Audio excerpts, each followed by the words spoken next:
Hey Mark, have you got a plan in place to move your business off Server 2003? No, too busy for that. You do realise what end of support for Windows Server 2003 will mean for your business? It could have a dramatic impact. Microsoft will no longer develop or release any updates after the 14th of July 2015.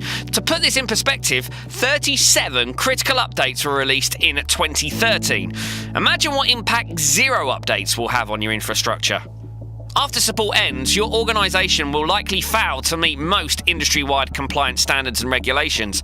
This could result in lost business or dramatically increase your costs in the form of higher transaction fees and penalties. The cost of maintaining legacy servers can add up quickly. Maintenance costs for aging hardware will likely increase, and you will have to deal with added costs for intrusion detection systems, more advanced firewalls, and network segmentation, all simply to isolate 2003 servers. Staying put will likely cost more in the end. And lastly, there will be no safe haven without continued support from Microsoft. Your virtualized and physical instances of Windows Server 2003 R2 will not pass a compliance audit. Microsoft Small Business Server SBS 2003 will also be affected.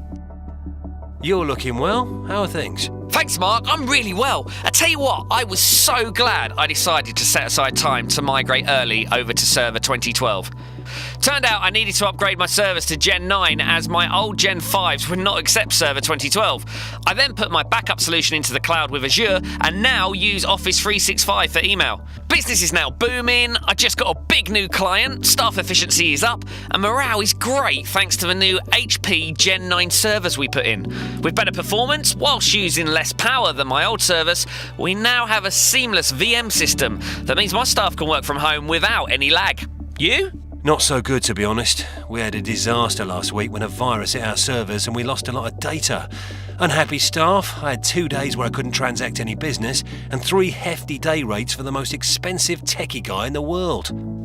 Oh dear, well here's the card for my supplier who helped me make the transition from Server 2003 to Server 2012 and show me the easy way to move to the cloud. He'll help you discover the data center, access cloud resources when you need to from anywhere, build new applications or websites in a snap-scale infrastructure at a moment's notice, and reduce local storage. Once your organization has taken advantage of Microsoft's world-class infrastructure with dynamic application delivery, your IT professionals can respond to business needs with greater speed and agility. Enhanced automation enables them to provide, deploy, monitor, and manage applications and infrastructure from a consistent platform across clouds. Your migration should make the transition from Windows Server 2003 R2 to the cloud as smooth as possible. That will include discovering, assessing, and targeting workloads and software before choosing the right migration plan.